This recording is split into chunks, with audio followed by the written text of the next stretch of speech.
Oh, Kimono Man. I am so happy to see you. How about a duet? Maybe some Carole King? When you're down and troubled, and you need some love and care, and nothing is going right. Close your eyes and think of me, and soon I will be there, to brighten up even your darkest night. You just call out my name, and you know wherever I am, I'll come running to see you again. Winter, spring, summer or fall, all you have to do is call, and I'll be there, I'll be there. You've got a friend.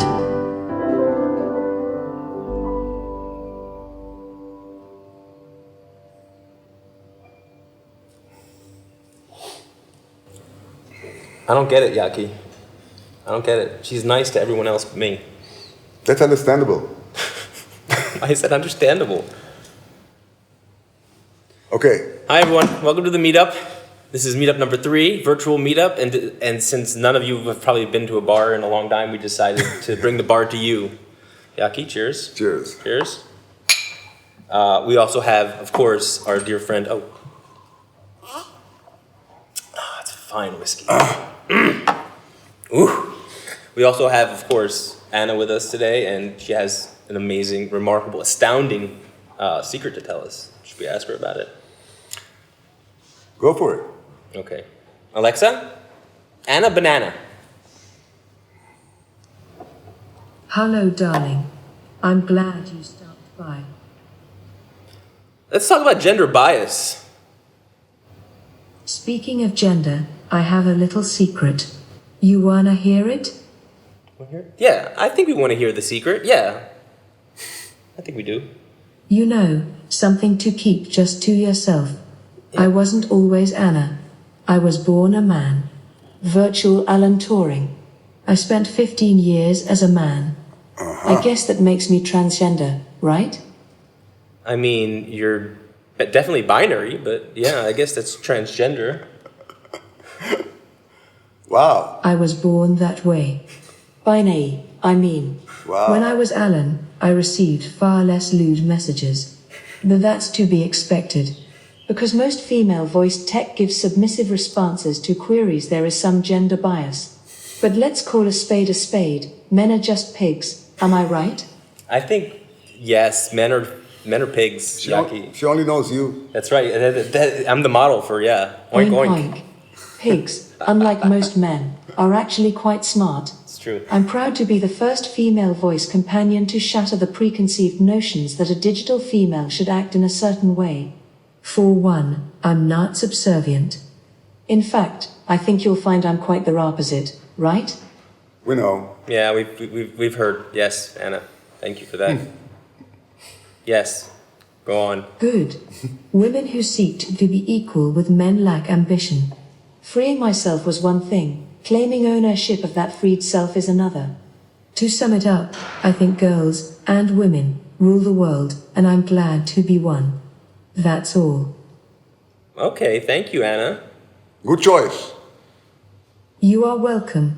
Ciao, darling. What a pleasant surprise to have you here with me. Alexa, stop. There was a problem communicating with the requested It's amazing. skill. She's transgender. You need to know, huh? I had no idea. You No, didn't actually, know. of course I did know, because you spent all those years building virtual Alan Turing. Yes, and I was really wondering how she's so smart all of a sudden, you know?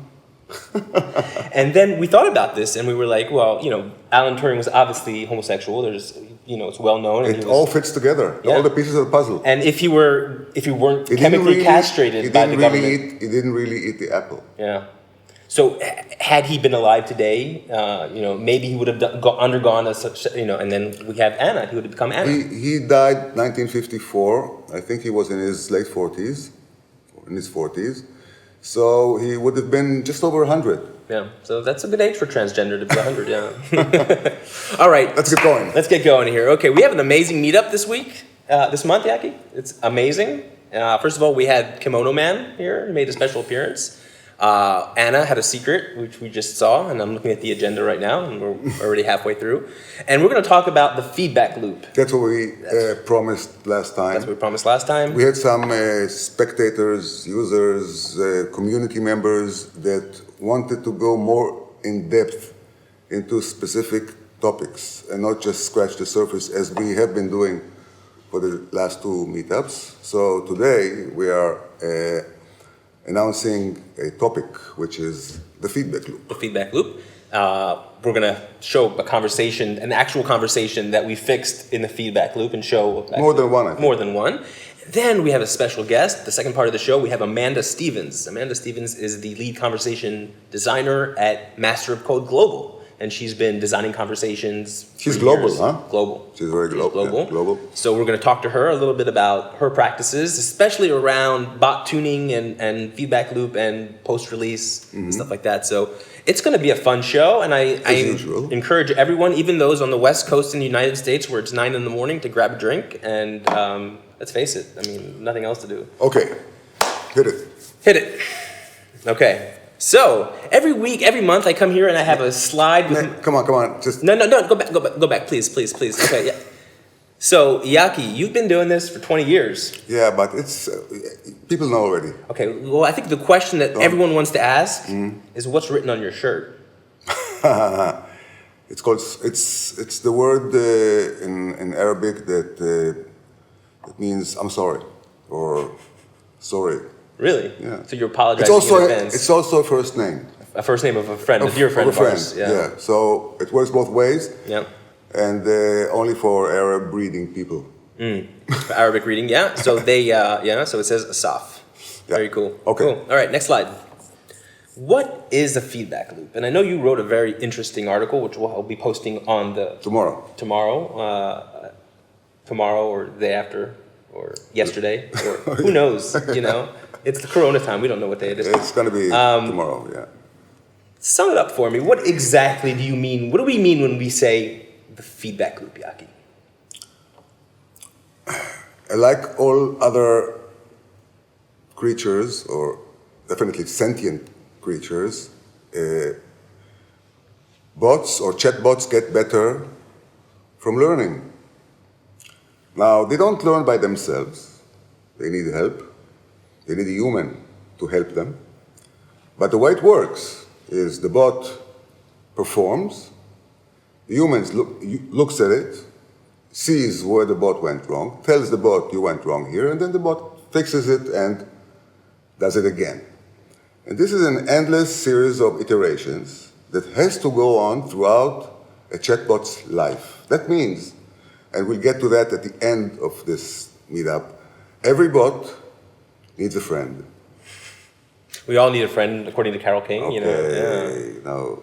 So it's useless to release a bot into the wild and not have a human, which is his better part or his other part, to help him learn. Yeah. So basically, the cycle goes deploy, check, fix, deploy, check, fix, deploy, check, fix. If you don't do this 100 times, you don't deserve the title chatbot. Yeah. And this is something that you've been doing and I've been doing with Anna. And virtual if you haven't gone through the process of reading logs, fixing, reading logs, and fixing, thousands of times, you cannot really call yourself a conversation designer. Yeah, that's a critical part. Because a lot of people think a bot is done, it's released, it's ready. It only starts. It gets born into the world and then it starts getting better. Yeah. But let's go into detail. Yeah, we're going to go into detail in a bit. The feedback loop, the only way to improve a bot, and here we have an example of what our feedback loop looks like. And one of the things that I've noticed is that a lot of companies, enterprises, don't have direct access to the conversations. So they have it's so ridiculous. So they have to go and they look on this place and then that place and they have to ask that engineer for the conversation. And there's not a centralized place where they can look at a conversation and make fixes. And I think that's one of the advantages and what makes components very, I think very good and why they've stood the test of time is that because we have a centralized area where you can quickly fix the bot. Quickly from that area, you see the error, you see that, or the missing response, or you see the fact that the bot didn't have an answer for the user You input. have to monitor conversations and adjust the content, okay, over and over again. So that's the feedback loop. The loop goes deploy, check, fix, okay? It's an endless cycle. Endless cycle, Next just slide, like life. please. Yes, next slide, please. Moving right along here. Okay, so we're gonna go through 3 steps and 2 principles. To keep the 5, right? Yeah, So stick to we 5. have to teach you 5 new things every time, we say. So these are the 5 things we're going to talk about today. So the first step is an early pre-launch. And we have friends and family written under there, and what does that mean exactly? What happens is early on in a bot's life, you create a bot, you have this like great flow in mind, in your head it works out perfectly, you build it, you test it, it works great, and then before releasing it, you have to get some feedback. You have to get people to talk to it and find out what you weren't thinking about. What was I missing? What wasn't I thinking about? And so one of the ways that we've done that is we've had basically friends and family. Some of the friends and family are usually co-workers, okay? If you are a business, it's co-workers. If you're a private person, it's family members and friends. But you gotta have 3, 4, 5 people making 3, 4, 5 sessions each. Then you got something to chew on. And then 2 days later, you ask them again. And let us give you a particular example of a deployment that we had a long time ago. We just took these 2 turns as a perfect example, and it's a real one. So we deployed the bot very, very early on. It was full of bugs, and we deliberately did that because this is the best way to improve it. So we got one of the first sessions, and it says, the user says good morning, and the bot says hello, and then comes square brackets, and the user underscore name, square brackets, my name is CoCoBot. So that's definitely a bug. I mean, the username should have been there, not the words username, right? Yeah, for sure. So something wrong with the contents. Instead of putting the name of instead of putting the name, the value of the variable, the name of the variable was displayed. So that's one bug already discovered in the very first turn. And then the conversation goes on and says, why are you called? Now this time it says CoCoBot. You see there is a blank between the word Coco and bot. But the bot introduced itself and it knows itself as CoCoBot in one word. So when the user said, why are you called CoCoBot? The bot didn't understand the question. It said, my name is CoCoBot, and then went on explaining what Coco is, because it got the Coco, not the CoCoBot. So there's 2 bugs in so this. there's already another bug, and we 2 should... turns, two for 2 on this 2 one. turns and 2 bugs, and in the first step, this is how fast you fix the bugs. Yeah. They're everywhere. And once you've gone through this step, and this step can take a week, 3 days, if it's really complicated stuff, it can take a month. Yeah. But that's very rare. How many friends have you lost along the way? No, you don't want to do it, they don't do it. You always ask double the number of sessions. You ask for more sessions than you really need. Because you get 90% of the bugs in the first 5% of the sessions. Yeah. I mean, they all get exposed very, very quickly. It's true. So this is an extremely important stage, and the point is release it without commitment. Okay, so open it up to the world, have people talk to it, without any pretensions, any promises made, and then you get to filter out many of the bugs. This is the pre-launch, so this is pre-launch. This is pre-launch. So we're saying this is before you actually release it live. We can call it alpha if you want. But this is the stage where you have a skeleton of a bot. You have something to deploy. Something that you have a flow. And deploy as soon as you can. As soon as you can, and then get people to talk to it, and then you'll be fixing bugs instead of coming up with bugs on your own that no one will ever hit on. I've been known to do that, spend hours. Don't use Turks, use real people. Yeah.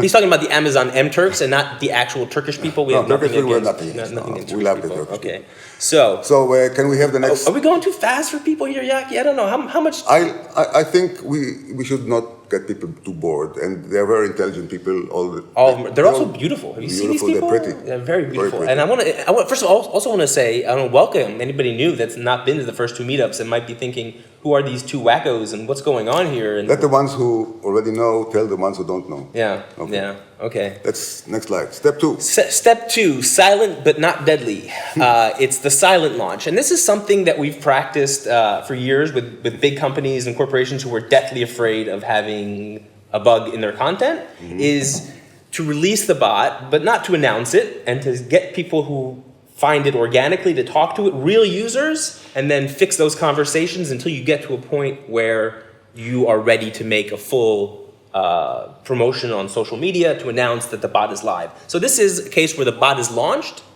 Now, the way to do it, depends again on the circumstances, but if there's a big audience for this bot, then you pick a territory or a subset of your users, and you just let them be exposed to it and maybe try it, stumble across it maybe.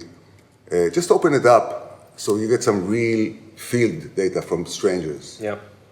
And this step is very important because it's already counted as deployment, but it's like sort of a beta deployment. Yeah. Now, note that some software products remain beta throughout their lifetime. And it's still beta.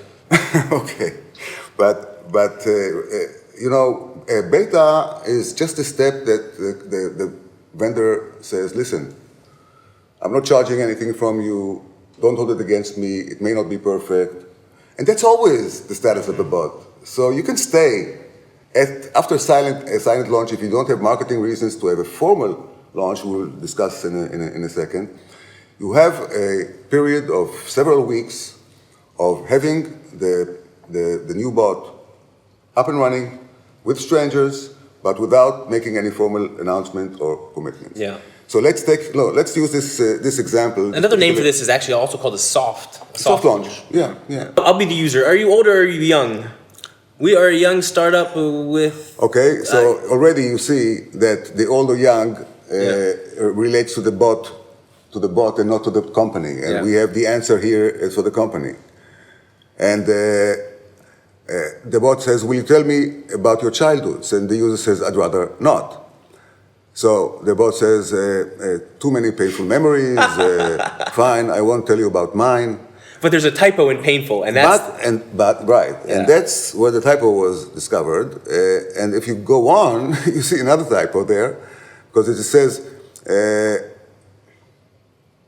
can you read it out loud? Are you frustrated? You cannot really spell, can you? That's what the user says at the end. So this is a frequent situation when the users discover flaws in grammar or in spelling, typos, stuff like that. And if we go to the next slide. Wait a second. I want to make sure that they understood that this slide. And also, what's going on, man? Are you okay? No, I'm just don't see the focused, screen. man. Because the screen is such little small letters. It's tiny letters on the screen. Next time, make it larger. So the idea here is that in a silent launch, you can pick up on these embarrassing, quote unquote, little typos, little mistakes, little things. Fix them before they get launched. So this isn't a screenshot that you see on your Facebook page for your company's Facebook page. Like, oh, look at these guys. They don't know how to spell painful. So this is a great way to weed out a lot of the early issues. And we'll get stuff which are not as common as the things that were discovered in the early. Right, because friends and family are different than actual real users who they will go into product. places that you didn't think of. Yeah. Okay, next slide. Launch to maintenance mode when alpha goes beta. Mm-hmm. So this happens when a company has to make a formal announcement regarding the new technology or the bot that deployed. And at this time, it has to go into maintenance mode. And that doesn't mean that you go home and go away. That's actually a huge point, because a lot of conversation designers, and they've reached out to me, and they're trying to price a project. And they always end the pricing of the project at the bot deployment. And the first thing I say to them is, no, that's when your work's really, really in earnest begins. Like, you can't stop at that point. Like, you have to make sure for the next months or however long, you maintain the bot. And there's a perfect example we talked about last time. I think it was COVID-19, or was that a different meetup, or am I just drunk? You have to keep up. You have to keep up with reality, and this is the COVID-19 example. Yeah.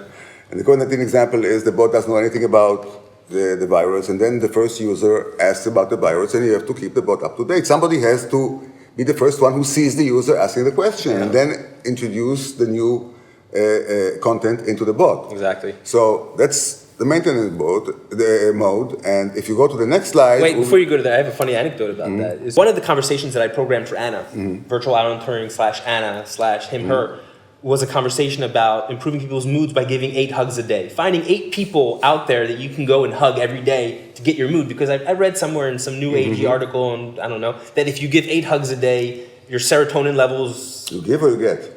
You give or get, whatever. You have to, human touch. Okay. You have to touch 8 people and hug them in order to be happy in life. Yeah. And Anna would go around and tell people, you should go and hug 8 people a day. And then COVID-19 broke out, and she would give that advice, and people would say, are you trying to kill me, Anna? Like, so the idea here is that once it's launched, things happening in the world, you have to account for things that are happening in the world in your bot. And I think a lot of companies realized that with COVID very late. And now I'm seeing this company just deployed a COVID chatbot. It's like, you're 4 months too late to the party, you know? Like, people needed that. BBC launched one today, I think. Today or yesterday, yeah. It's like, where have you been, BBC? Like, COVID-19 bots have been around for 4 months now. So the idea here is that a human needs to be in the loop. A human needs to keep up with, events. Every bot needs a bot master. Bot master. And that's going to be our next. Wow, look at that attractive man with that beautiful mustache. What's that, a mustache? That's a mustache. Inside I must ask you a question. Wow. You look like a walrus. I look like the walrus. I am the walrus. So that's a picture of me, actually. I used to have a mustache, and that's that magnifying glass. It's okay. And the principle here is that a human needs to be involved in the process, as you've been saying over and over and over again, but that there needs to be one human who knows the content inside and out. And the reason they need to know the content inside and out is, let's use the COVID example. The COVID example can be called from a number of different places within Anna's content. So if someone asks Anna what's new, she could go into the COVID because that's relevant. That's not only when she asks what is the COVID-19 virus, then it will be prompted. The new content that you put in the bot, let's say that something happened. They shot the president, whatever president, and it has to be somehow be known at least by the bot, if you wanted to act reasonably. So you have to bring up this new fact, not only when the user asks, did you hear that the president was shot? Yeah. But it would be reasonable for it to bring it up in other situations as well. Who got shot? Yeah. Who's the president? All different places of the conversation, different contexts that could possibly bring up this new content. Yeah. And only a person, it's hardly, I don't know of a way to mechanize the process of really knowing a personality. Yeah. Okay, you can sketch a style guide, or style sheet of a personality, but everything it knows and what its associations are, what is connected to what, only a person that knows the personality can really integrate new content into the old one. And also they know the voice. They know the voice of the bot. How it speaks. How it speaks exactly, everything like that. Yeah, you have to have the same person, and if this person has to be replaced, it has to be a gradual process. You have to replicate that person. Yes. You have to make an exact replica of that person. Now, it doesn't mean that every bot needs a full person, okay? A midget is good? I'm saying one full person can handle 10 bots. That's no problem. Oh, that's true. Okay? Yeah, that's or true. 20 or 50 or 200. But every bot it's a one-to-many relationship. Yeah. Okay? Every bot needs one bot master. Right. Okay? A bot master can have more than one bot. But he's sort of the gatekeeper for the content of the bot. He is a member in the feedback loop of the bot that he is in charge of. Yeah. The bot cannot maintain itself without a person in the loop. Yeah. And this person has to have the authority and responsibility over this particular bot and its brothers and sisters and cousins on wherever they are. In-laws. One point about the president, though, because that's a good point, because things like that change all the time. Presidents get elected and everything. So I did a funny thing with Anna. Do you want to, Okay. Alexa, Anna banana. You already have banana on your shopping list. Alexa. Would you... Anna, banana. Maybe change the code name. No, Hello, darling. never. I'm glad you stopped by. Who is Donald Trump? Donald J. Trump is the former president of the United States. What? Former? What are you talking about? A bot can dream, can't it? Alexa, stop. There was a problem communicating with the requested skill. I think we just lost all the Trump fans in the audience right now. The phone person. Nice. So that's what I did. So basically, it's a joke, obviously. He's the president, and we don't express political views on this show. They are not. Next slide. Next slide. Okay. So this is principle number 2, content growth, never stop learning. And this is an actual scenario that happened recently with a user who comes in every day to talk to Anna. Mm-hmm. And the user is obsessed with sci-fi movies. And they came in and they said, have you seen Ex Machina? By the way, great movie. If you haven't seen it, definitely. you have to see this movie. Mm-hmm. And Anna's response was, I don't have eyes, which is it's kind of funny because she can't see literally the movie, but it's not the answer that the user expected because they obviously want to have, their intention is, let's have a conversation about Ex Machina. Right. So I saw that as the bot master, and I'm like, okay, well, I'm going to put in a one-liner because I'm not sure if they want to have a conversation or just give them a nice little quip about Ex Machina. Ex Machina. Okay, so the user came in the next day and says, have you seen Ex Machina? And the bot's response was, Ex Machina is a wonderful documentary about a young woman's struggle to break free from her male captors. I really identified with the main character. And the user was like, did you like the ending? And the bot was like, I'm not sure if I like the ending because I hadn't written content. So then I realized, okay, wait a second. This user is not going to be satisfied Until he gets until we get a full analysis of Ex Machina. And so what I did was I created a conversation. And so the next time they came in the very next day, obviously I don't sleep, I just keep on reading these conversations. And he was like, have you seen Ex Machina?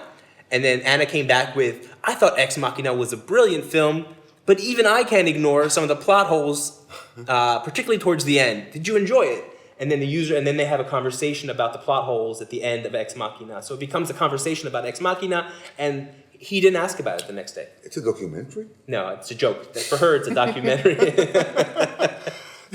You may explain that. Yeah, it's not a documentary. Ex Machina is a sci-fi film about a robot, a sentient robot that goes crazy. But when a robot talks about it, then it's just a documentary, It's a documentary. right? It's like, how do you call English breakfast in England? Yeah. Breakfast.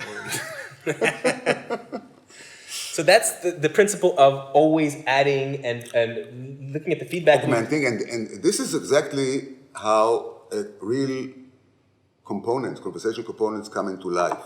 They start their life as a one-liner. Yep. You know, the stuff that Siri is wonderful at. One-liners. Give me any sentence in the world, I'll give you another sentence for it. It'll be a great sentence. Try to follow up.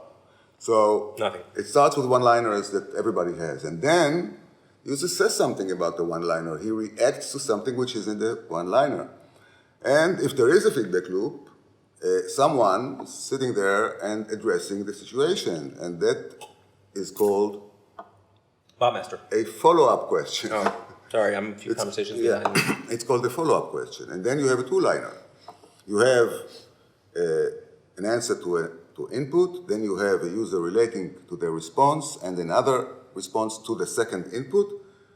And then, when you need another one, another level, this is the time. It becomes context. Then you say, okay, this is already a topic. Let's cover this. Yeah. And then you can calculate the size of the tree that you need if you want, let's say, a 4-turn conversation about this topic. How big the tree of possibilities is if from every turn you can branch into 5, 6, or 7 different scenarios, okay? Yeah. So calculate, you're a great mathematician as I recall, and you can calculate if you want a conversation that's only 5 exchanges, 5 turns, okay? Yeah. And it's reasonable to assume that in every spot there are 5 or 6 different possibilities of the conversation to diverge into. Then you have 6 times 6 times 6 times 6 times 6 times 6 possibilities of that tree evolving into conversations. Yeah. Okay? All that should be covered in the component. Yeah. And when that is done, then you have full coverage of the topic of Ex Machina. Now, it's a strange thing here because users are probably looking at this and saying, well, does he do this for every single movie that the users talk about? I mean, there's literally endless. I mean, you could spend your entire life But finding... if a million people do one movie each, then you got a repository of 1 million components, one for each movie. Yeah, so if every person did one movie or wrote a That's how things work conversation- nowadays. Yeah. Don't be afraid of the numbers. Yeah. No, but one of the reasons that I chose to do this as a conversation specifically is because it's a sci-fi movie, and people love talking about sci-fi movies with... Well, I wrote components years ago. For Blade Runner, for Matrix. Blade Runner, Yeah. for Matrix. Yeah, right? I remember those, yeah. They're still in It's still Anna. there. So if Talk you to talk Anna, ask for Blade Runner, ask for Matrix. She has great content about Blade Runner. She has opinions about Blade Runner. Yeah. She can talk to you about the director's cut. It's true. So Okay. there's a lot of stuff in there from Alan's days. And you know, it's funny because at one point someone says, you talk like a man. not understanding that, yeah, she talks like a man because she was written for 15 years. Maybe there was a... It was actually a line that I'd written recently. Oh, really? So anyway. So that's our 5 principles, I think. You should answer there. I'm transgender. Find the places where... The world's first transgender bot. Let's drink to the world's first transgender bot. Anna, Alan, to you. Okay, I think we're done with the slides. Let's see what's next. Next is test your bot and get feedback. Now, the reason I put this into the thing is because on our Discord channel, where I hope all of you are going to be joining us because we are actually... You are now already on the Discord channel and you are already gossiping about our poor appearance here, about the... Sam Russo is making fun of us somehow. Sam Russo is making fun of us. criticizing the bad jokes that we try to make. Yeah, but if you notice on the side panel, there's a channel called Talk to My Bot. Yeah. And on that channel, you can post your bot so that you can get... I'm your friend. Yaki's your friend. I mean... You've got a friend. You've got a friend. We'll test your bot. We'll talk to it. We'll give you Other some people feedback. will talk to it and you'll get stuff to chew on your own feedback loop. Yeah, no one's going to judge you. It's we're judgment free. You know, we're here to just help you make the bot better. So post it in the Talk to My Bot section, channel on Reddit. Okay. That's... Reddit? Discord? Discord, I meant. Discord. What did I say? Reddit? Yeah, Reddit is are okay as well, but you do go to Discord in this case. Man, I gotta cut me off here, Yaki. Yeah. Take mine. All right, showcase your work. You just built a bot. Share it with your friends. It's the same thing as before. I don't know why we have this slide, Yaki. Go on. Fire the intern. Intern, you're fired. Thank you.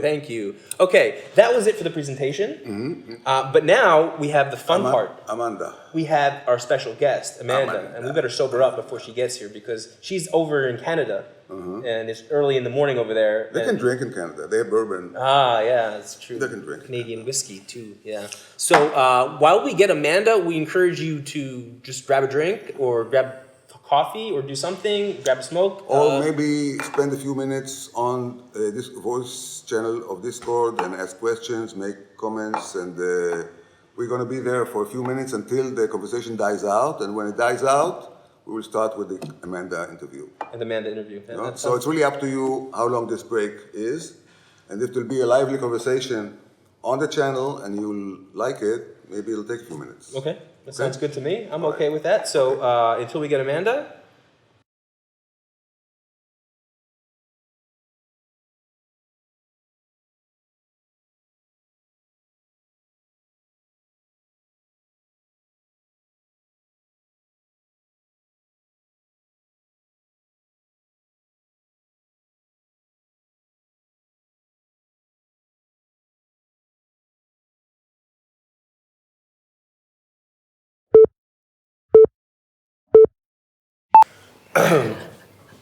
So, Amanda Stevens. Amanda. Our guest. Hi there. Welcome. Welcome to the bar. Thank you so much for having me. Well, thanks for... I wish I was there with you. Very nice. So Amanda Stevens, for people who don't know, is a lead conversation designer. Everybody knows. Everybody knows. Everybody knows. At Master of Code Global. So tell us a little bit about your role and Master of Code Global. And why does everybody know you? I don't know about that. I do have a pretty common name. So yeah, I'm a director of conversation design at Master of Code Global. So my role involves managing the entire conversation design process at Master of Code. So that includes anything from training, hiring, onboarding new talent, overseeing the conversation design that we do and deliver for our clients. And I'm still involved in projects as well. So I get to still do some design, which is great. Okay. Master of Code's been around. Oh, sorry. Go ahead. No, please continue. Go ahead. Everyone's heard me talk enough already. Sure. Master of Code has been around. It's been around for 15 years. We originally started out in software development and then moved into building mobile apps. And in 2016, we launched our first conversational chatbot for a luxury brand. And, that's, of course, the bulk of our business today. So we deal with startups all the way up to enterprise level brands, brands like T-Mobile, Aveda, World Surf League.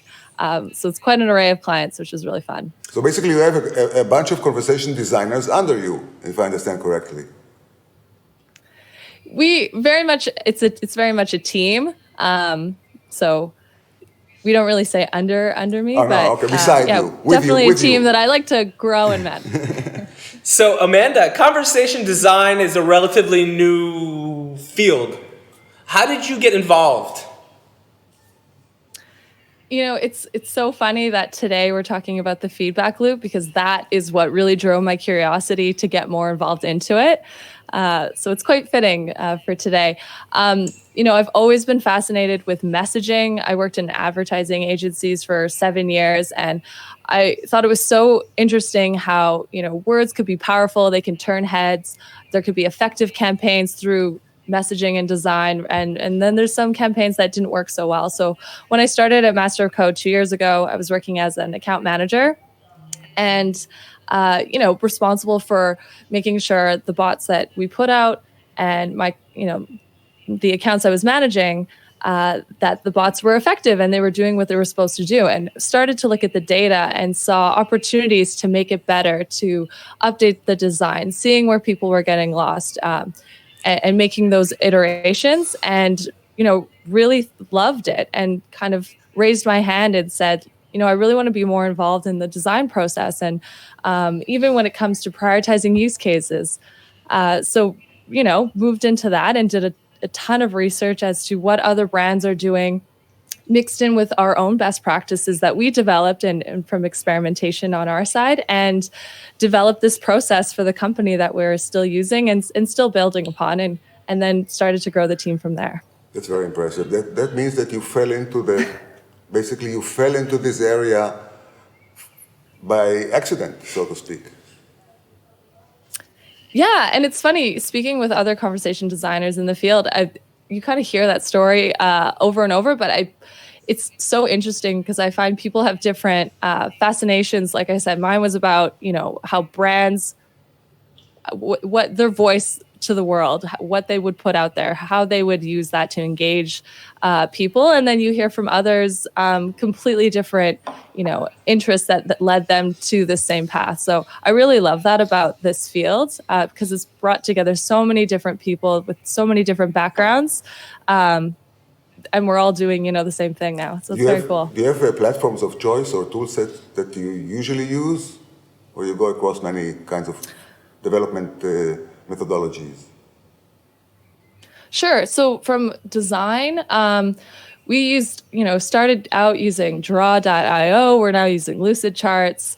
I really like Lucidcharts for the design piece.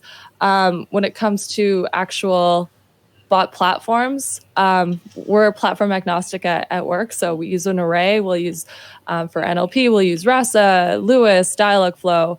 For platforms, we, anything from Chatfuel, ManyChat, to Live Engage or Bot Builder for a live person, Dialogflow as well. So it's all over the map. I don't have a favorite. Good. Interesting. Very diplomatic answer. No, it's great because it so fits our strategy, That's true. Because we're also platform agnostic. It's very important with so many platforms around there. Yeah. So let me ask you, since this is... Yeah, absolutely. Oh, sorry. Go ahead. You just said great. Oh, I said absolutely. Okay. So the theme of the show is the feedback loop. So walk us through your process, pre-launch, and then bot tuning post-launched. Yeah, and For sure. So particularly post-launch, how much, to what extent are you engaged and involved when the bot runs on maintenance mode? that's great. So pre-launch, of course, we'll do user testing, whether it's within our teams at Master of Code, as well as people outside the organization that fit the target audience or the end users that the bot is made for. So we'll run tests, get great feedback that way. Our quality assurance engineers also do regression testing, load testing, all those different types of tests to make sure the bot can handle the levels of traffic that we anticipate.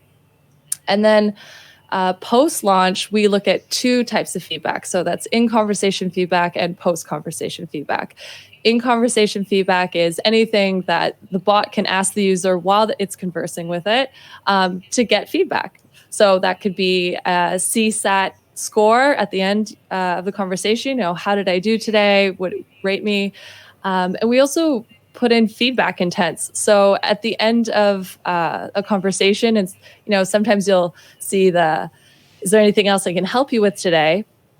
And if the person types in something that the bot doesn't understand, instead of firing an error message, the bot could say, "Thanks for the feedback. I'll pass that back to our team."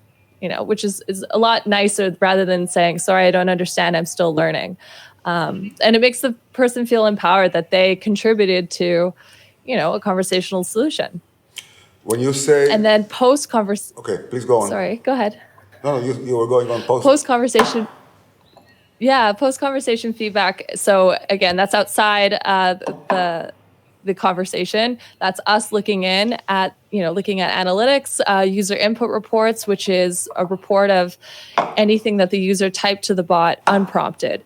It's really great to see, the bot's response accuracy, were the intents firing as they should, and what triggered the fallback intent. What are people asking? Are there trends there?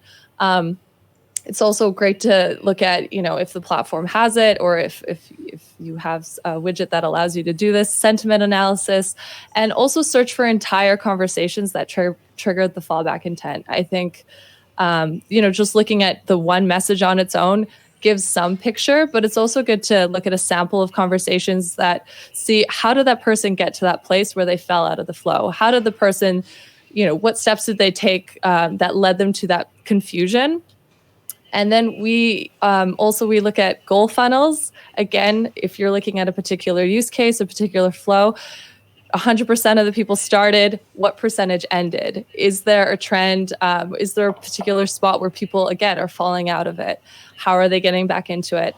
And then we even encourage our clients to talk to their live agents. The live agents, again, if there's a point of escalation, that means that the bot isn't supporting them completely. They need to talk to a human. What are the live agents seeing? Are they getting, again, common queries? Are they complaining about the bot? Is the bot not doing what they wanted to do? So we also do that as well. Okay, interesting. I have a question about personality and character design. Yeah, sure. Style sheet, style guide. Yeah. How important is it for bots to have personality, character, in your opinion? Because we're seeing a lot of enterprises embrace the idea of personality. Where do you stand on that? Where does Master of Code stand?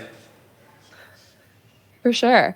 I'll say where I stand on it. I think it's a really interesting question because I think as conversation designers, we can get so, spend so much time building out a personality and making it have, maybe a joke or build up these fun small talks. And I will ask the brand, let's, look at the use case. If someone is using a chatbot to book an appointment, they want to get in there and out of there very quickly, right? I want to do something that's usually tedious as fast as possible.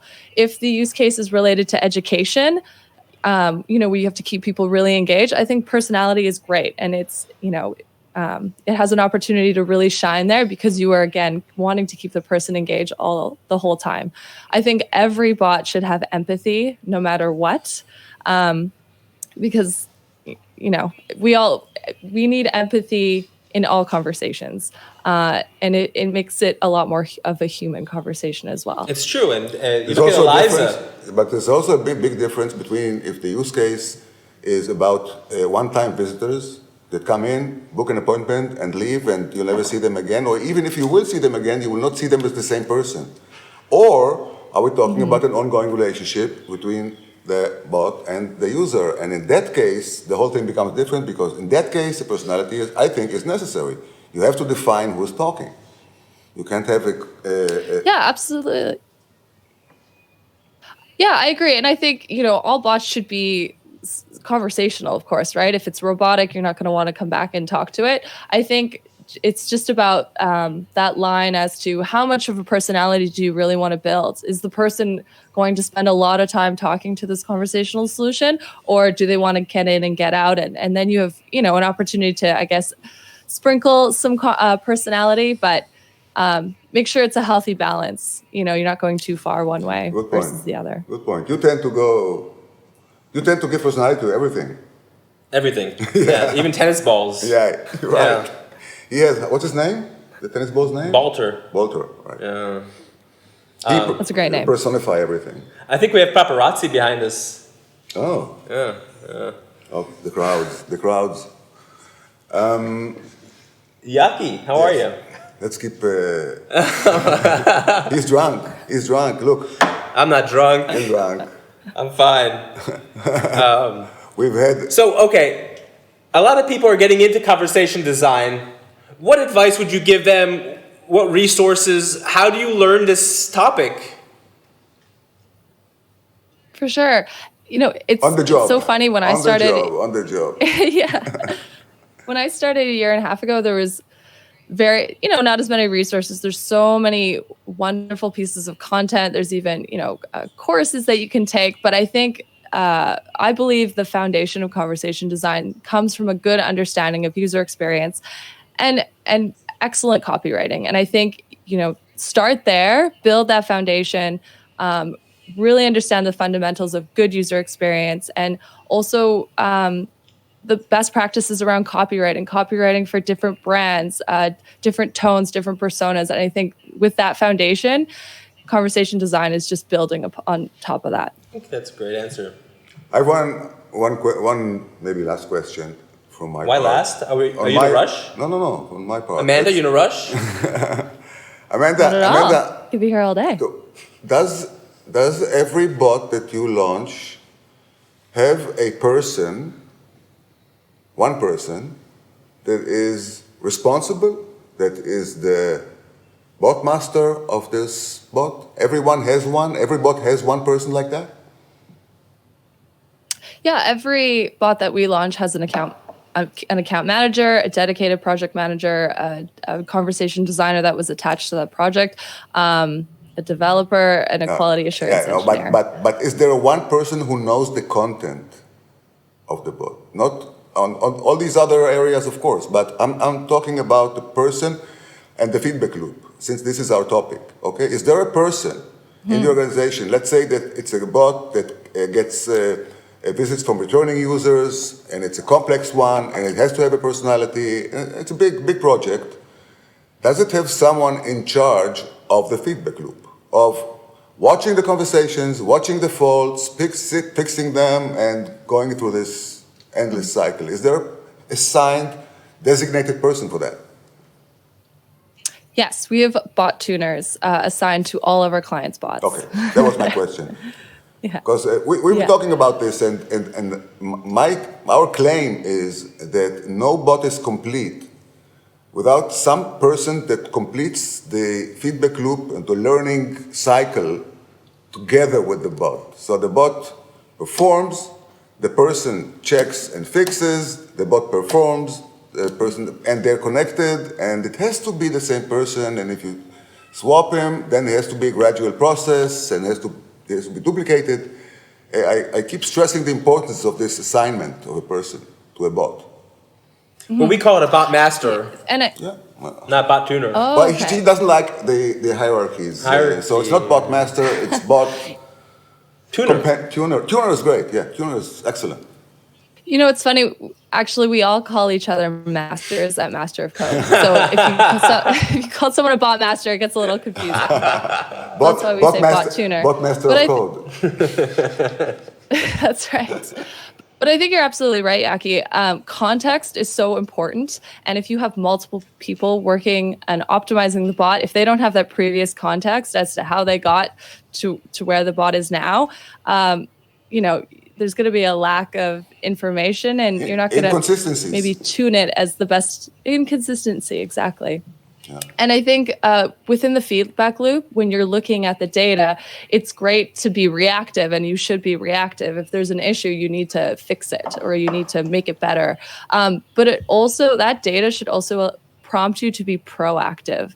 So, for example, if it's a retail bot and there's a sale and you didn't build an intent to support questions around that big sale, you see the data, you quickly launch the intent, the bot's answering questions related to the sale, then that bot tuner should know, or even the project manager should let the bot tuner know, hey, a year from now, we're going to have this sale. Make sure that intent is turned back on. Or if our next product launch, there should be intent about it, because people tend to ask that question. So by having that dedicated person, they'll have that context, and it'll allow them to be proactive for future, occurrences. Couldn't have said it by myself.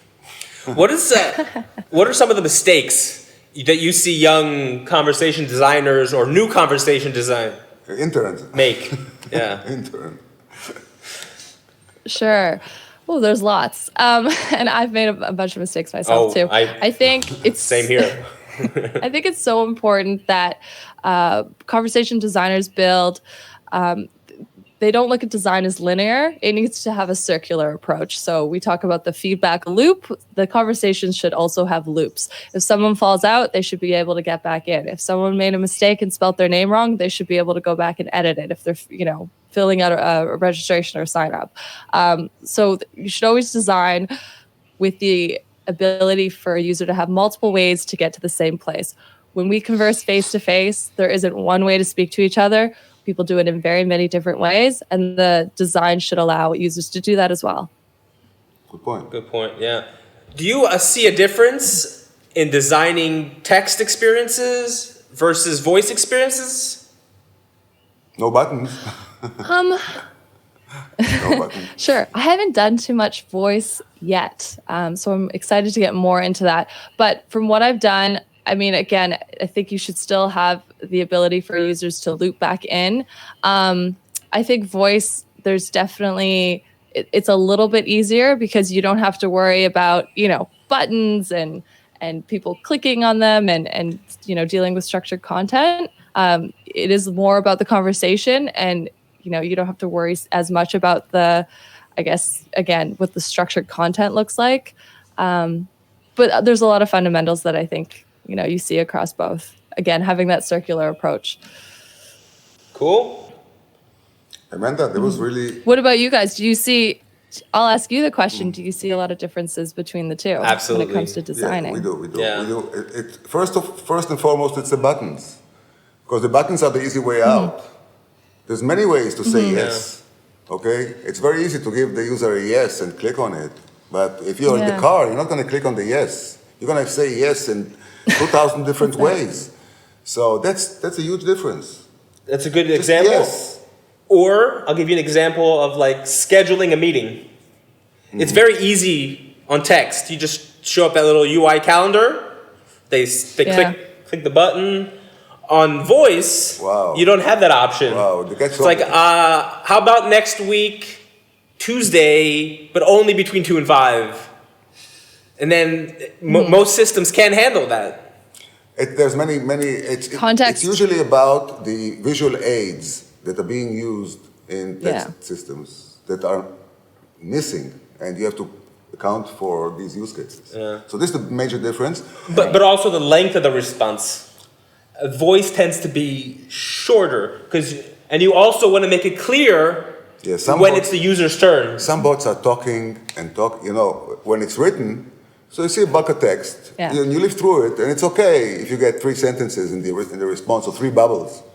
You do it all the time. You yourself keep throwing these text box is for the user, but try to play it out for him on text. He will hang up. It's boring. It's long. Conversations don't work this way. Text conversations do, and there are major differences. But every text experience can be more easily or in a more complex way be turned into a voice experience, of course. The other way around, there's no problem. Turning a voice experience into a text experience is a piece of cake. Yeah, Jason, that definitely makes sense. Is finished. I think we're good. Amanda, we've really appreciated having you here. Thank you for sharing your knowledge with us. And we'd love it if you stuck around on Discord. We have a lively conversation going Absolutely. on. And people might have questions about Master of Code. They will. Absolutely. Thank you so much for having me. It was an absolute pleasure. Have a great day. Stay safe. Bye-bye. Bye. Thanks, guys. Bye. Talk about the movie Blade Runner. You get stuck in there. I love movies. What have you seen lately? Blade Runner. Pretty damn beautiful movie. Who? The visual image the film noir style with a merging of 1940s fashion and futuristic science fiction. Even the Vangelis music went well. And that's without even mentioning the story. It's a great story, huh? It is a great story. Did you see the sequel? Sure. Yeah. What do you think? I have seen both the original and director's cut versions, and I really think that there should be a Rana cut. They should take the narration from the original and the Deckard is an android from the director's cut. Good idea. Interesting. Did you write that? Yeah. Yeah, I really find it a nice version of symbolic payback that Deckard's job is to hunt down replicants, which he does without much moral compunction, and in the end he finds that he himself is that which he has been destroying. That's but ironic, huh? Ironic, but it's not true though, because I don't want to give away any spoilers. I think that one can think about the characters as symbolic of the way that modern man relates to his subjectivity. How so?